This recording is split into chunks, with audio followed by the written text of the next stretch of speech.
Wheat बेली, लेखक William Davis. क्या हमारा मुख्य भोजन ही समस्या है? लेखक अपने क्लिनिकल अनुभव से एक पैटर्न की पहचान करते हैं। हृदय रोग, पेट के आसपास चर्बी, मधुमेह, थकान, हार्मोन असंतुलन, ये समस्याएं अलग अलग नहीं थीं। वे एक साझा जैविक जड़ से जुड़ी हुई थीं। वह जड़ क्या थी? आधुनिक गेहूं। लेखक का तर्क है कि पिछले 50 वर्षों में जो स्वस्थ आहार की परिभाषा बनाई गई, जिसमें whole wheat bread, multigrain cereal और लो फैट उत्पाद शामिल थे, उसने अनजाने में मेटाबॉलिक असंतुलन को बढ़ाया। यहाँ वे एक महत्वपूर्ण अवधारणा प्रस्तुत करते हैं, मेटाबॉलिक सिंड्रोम। इसका अर्थ है ऐसी स्थिति जहाँ शरीर में कई जोखिम कारक एक साथ मौजूद हों। पेट की चर्बी, उच्च रक्तचाप, उच्च रक्त शर्करा, असामान्य कोलेस्ट्रॉल स्तर। लेखक का दावा है कि आधुनिक गेहूं इस सिंड्रोम को बढ़ावा देता है। अध्याय 1, आज का गेहूं प्राकृतिक नहीं, प्रयोगशाला निर्मित परिणाम। लेखक स्पष्ट करते हैं कि आधुनिक गेहूं पारंपरिक गेहूं जैसा नहीं है। 20वीं सदी के मध्य में कृषि वैज्ञानिकों ने अधिक पैदावार के लिए नई बौनी किस्में विकसित की। बौनी किस्म का अर्थ है कम ऊंचाई वाला पौधा जो अधिक दाने पैदा करता है और गिरता नहीं।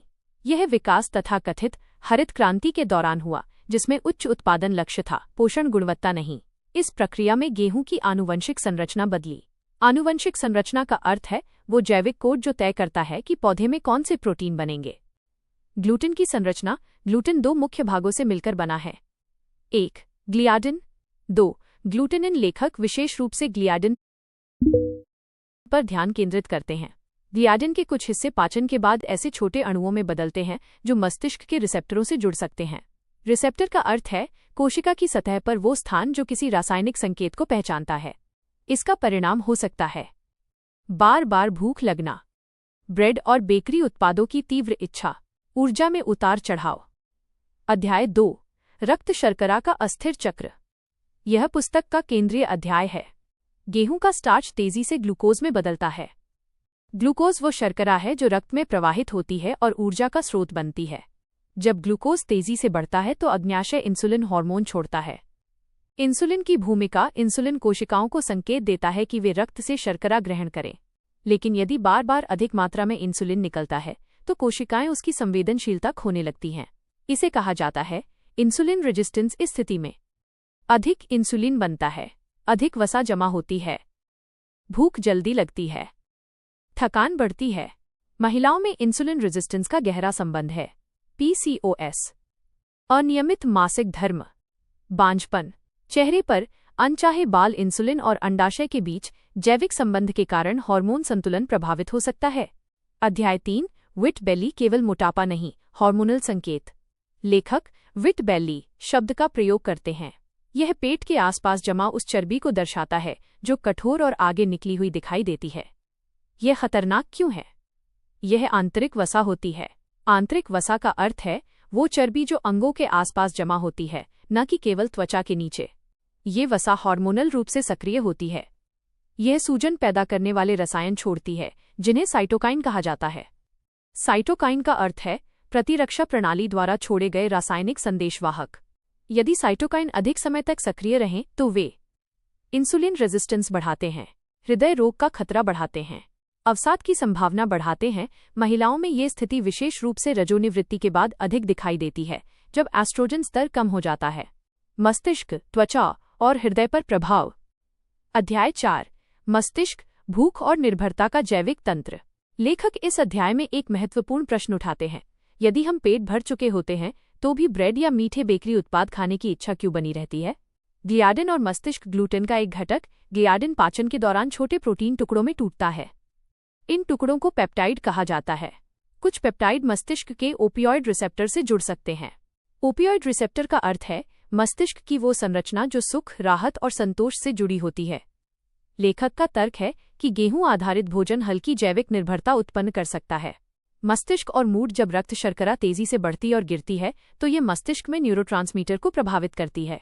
रक्त शर्करा के उतार चढ़ाव से चिंता, अवसाद, थकान, मानसिक धुंध। अध्याय 5, त्वचा, अंदरूनी सूजन का बाहरी संकेत। लेखक बताते हैं कि त्वचा शरीर का सबसे बड़ा अंग है और ये अंदरूनी असंतुलन का दर्पण है।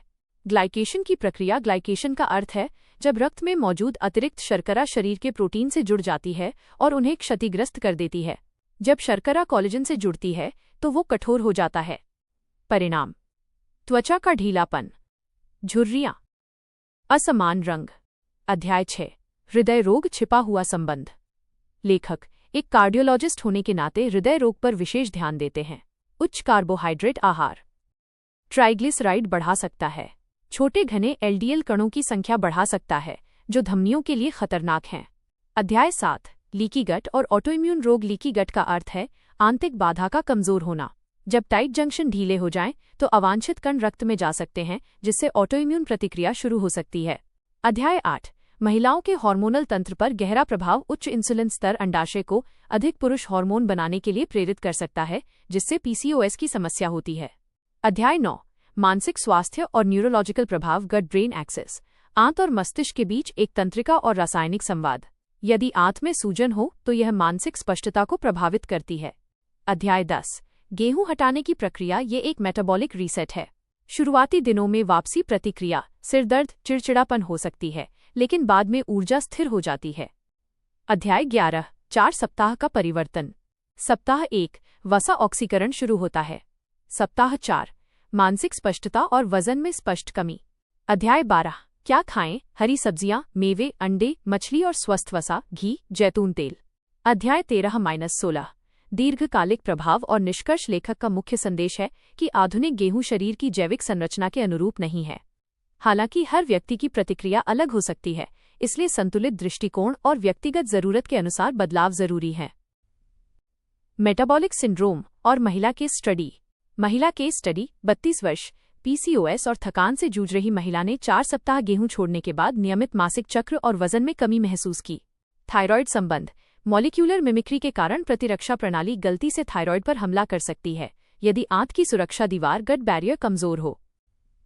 अंतिम संदेश: स्वास्थ्य केवल एक खाद्य पदार्थ से निर्धारित नहीं होता। ये आहार की गुणवत्ता, जीवन शैली, हार्मोन संतुलन और मानसिक स्थिरता का परिणाम है। धन्यवाद।